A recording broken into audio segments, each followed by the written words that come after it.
Welcome back, neighbors, to another deep dive with Think and Act Locally. This time, we're taking a look at the life and legacy of John Brown. A fascinating and controversial figure. Exactly. I mean, everyone knows his name, but how many of us really know his story? Right, and what led him to become such a key figure in the fight against slavery? We've got a biography here with some first-hand accounts, historical context. Let's dive in. So, John Brown, not your typical historical figure. He had so many different jobs and experiences before becoming an abolitionist. Yeah, he was a surveyor, a sheep farmer, he even worked with leather. It's hard to picture him doing all that when you think about the John Brown everyone knows. Right. And those early experiences really shaped his path. It wasn't just some sudden change. It seems like that drive to make a difference, that commitment to justice, it was always there, just waiting to be ignited. Okay, let's start with his childhood.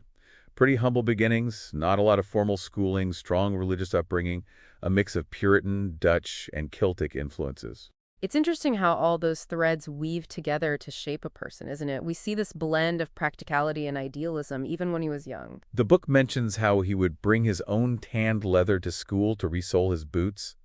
Can you imagine doing that today? It shows a certain resourcefulness, doesn't it? A desire to solve problems head on. It does. So now on to his journey to becoming an abolitionist. It wasn't a straight line. He had to drop out of higher education because of an eye inflammation. What a setback. It's a reminder that life rarely goes as planned. But he persevered, taught himself new skills, constantly trying to find his place in the world. He even went through a really tough breakup. The book suggests that heartbreak really deepened his sense of injustice. And then, of course, came his encounters with fugitive slaves. He saw the real human cost of slavery. It solidified his opposition, that's for sure. There's this story about him inviting black people to sit with his family in church. Openly defying segregation in those days. It caused an uproar, naturally, but it shows that his commitment to racial justice wasn't just talk. He really put his beliefs into action. And he didn't stop there. John Brown went on to study everything about slavery, its history, its economics, its impact. He wanted to understand it inside and out, how it worked, how it impacted lives. But here's where things get interesting. He was also fascinated by military history and tactics, especially guerrilla warfare. What do you make of that? It shows his strategic mind. He wasn't just morally opposed to slavery, he was actively thinking about how to dismantle it. He wanted action. He was heavily involved with the Underground Railroad, working with people like Frederick Douglass and Harriet Tubman. Incredible figures in their own right. Think about the network of people he was connected to. He even envisioned creating a whole community in Virginia dedicated to training and arming black people to defend themselves against slaveholders. Wow, that's a really powerful idea. He wasn't about being a white savior. He wanted to equip people to fight for their own freedom. Now let's shift gears to Kansas. It was total powder keg back then, pro-slavery and anti-slavery forces clashing constantly. A real turning point in the fight against slavery. It became very real, very dangerous. John Brown and his sons actually headed there armed for conflict. They were ready to fight. Shows you how committed they were to this cause. They were putting themselves on the front line. There's even this dramatic story where he disrupts a peace treaty negotiation, bursts in, denounces the pro-slavery laws, and calls for resistance. That boldness is a big part of his legacy, but it also got him into trouble. Trouble's an understatement. We're talking about the Potawatomi Massacre, right? He and his sons killed 5 pro-slavery settlers. A dark chapter, for sure. It raises questions about how far is too far in the fight for justice.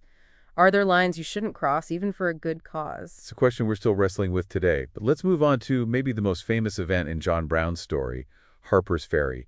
This is where his plan to start a slave rebellion takes center stage. This was his boldest move, raiding the federal arsenal to arm slaves. Imagine the planning that went into that. Setting up a base, recruiting supporters, even studying maps and defenses of the arsenal. Incredible. He was committed to this plan. You can tell he really believed he could spark this massive uprising, but it wasn't meant to be. Local militia, federal troops, they surrounded him and his men. A bloody standoff. It ended with Brown being captured and put on trial. And even during his trial, he never backed down from his beliefs. His speeches condemning slavery were powerful. He really believed he was doing God's work. What a powerful and complex legacy, right? He was courageous, absolutely committed to his beliefs, but his actions, especially at Potawatomi, were brutal. It's messy, isn't it? History rarely gives us neat and tidy answers, and that's what makes John Brown's story so fascinating. It makes you think, it makes you question, and it definitely makes you want to learn more. John Brown, a man of action, but also a man deeply connected to his family. He had 20 children, and many of them were involved in his work. It shows how deeply he believed in what he was doing, right? It wasn't just a pause for him, it was a way of life. And his family shared in both the risks and the sacrifices. The biography actually includes some of his letters to his family. They're really moving. You know, you see a different side of him, not just the stern figure we often imagine. It humanizes him. You get a glimpse of the emotional toll of his fight, how it affected those closest to him. And speaking of connections, think about the network of supporters he built. Abolitionists, free black communities, even wealthy donors. It wasn't just him acting alone. He was a master networker. He understood that to make real change, you need to bring people together. It makes me think about what we're trying to do here in Deer Park, LaPorte, and Pasadena. We can achieve so much more when we work together. Absolutely. Imagine the impact we could have on things like education or environmental protection if we really collaborated, pooled our resources. It's about thinking and acting locally, just like John Brown did. And speaking of impactful individuals, we can't forget about his relationship with Harriet Tubman. An absolute legend. She was a trusted advisor to Brown. She was even supposed to join him at Harper's Ferry. But she got sick, right? Can you imagine what might have happened if she had been there? It's one of those what-ifs in history that really makes you wonder, and it makes you think about all the other people who fought for freedom, whose names we may never know. So many unsung heroes. It's important to remember that. But back to John Brown, he was a visionary in many ways. He wasn't just fighting to end slavery. He wanted full equality for black Americans. Right. He even drafted a provisional constitution for a free state he hoped to establish. It's a remarkable document. He believed in full citizenship rights, voting rights, education. These were radical ideas back then. And sadly, we're still fighting for some of those things today. It shows how much work is still left to be done. It's a reminder that we can't be complacent. We need to be engaged, advocate for equal opportunities, challenge systems that perpetuate inequality. And there are organizations doing that work right here in our area, like insert name of local organization doing racial justice work, for example. They're carrying on that legacy of fighting for justice. It's up to us to support them, get involved. We can't just sit back and wait for change to happen. We have to be a part of it. Exactly. That's what John Brown understood. He believed in the power of ordinary people to make a difference. He knew that even small acts of resistance can add up to big change. So what injustices do we see in our own communities? What steps can we take to address them? Those are questions John Brown's story really forces us to ask. And he reminds us that change doesn't always come easily. Sometimes it requires sacrifice, courage. He certainly wasn't afraid to confront those in power.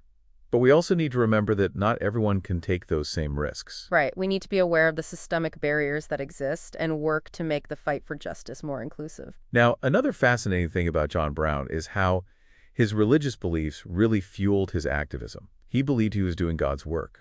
It's a reminder that faith can be a powerful motivator for social change. And we see that right here in our community with all the faith-based organizations doing incredible work to fight poverty, homelessness, racial injustice. It shows that change can come from many different sources, and that we need to be open to collaborating with people from all walks of life, even those whose beliefs might be different from our own. Building those bridges is how we create a more just society for everyone.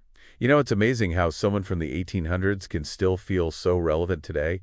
I mean, we're talking about a guy who lived over 150 years ago, but his fight for justice, it still speaks to us now. Yeah, the themes that run through his life, the fight for equality, the struggle against oppression, even the question of violence and when to use it to achieve change. Those are things we're still grappling with today. Exactly. It's like these questions just keep coming back around throughout history. So thinking about John Brown's story here in our own community in Deer Park, LaPorte, Pasadena, it makes me wonder, what would he say about the challenges we face here and now?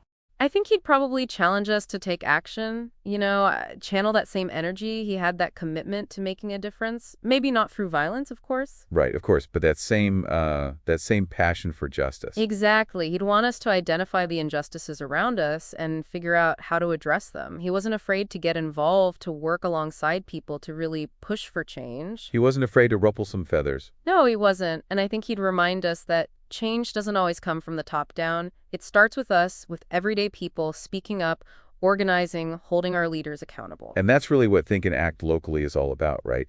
Empowering people in our community to make a difference, whether it's advocating for better schools, protecting our environment, supporting local businesses. There are so many ways to get involved and make an impact. And John Brown's story shows us that even small actions can make a difference. I mean, think about Harper's Ferry. The raid itself failed, but it started a national conversation. Yeah, it really energized the abolitionist movement. It's a reminder that we don't have to wait for someone else to fix things. We can take action ourselves right here in our own communities. And we don't have to do it alone either. John Brown knew that collaboration was key. He built networks, inspired people, and ultimately created a movement that helped bring about the end of slavery. So if we want to see real change, we need to work together, right? Support organizations that are already doing great work, reach out to our neighbors, find common ground. And make our voices heard. Let our elected officials know what we care about, what we want to see changed. John Brown's legacy reminds us that we can't be complacent. We have to be engaged, speak truth to power, work for a more just and equitable world. And I think that's a powerful message for all of us, whether we're in Deer Park, LaPorte, Pasadena, or anywhere else. So keep thinking, keep acting, keep making a difference. If you found this deep dive insightful, if you appreciate what we do here at Think and Act Locally, please consider supporting us. Your contributions help us continue to provide these discussions and empower our community. You can find a link to donate in the show notes. Thanks for listening.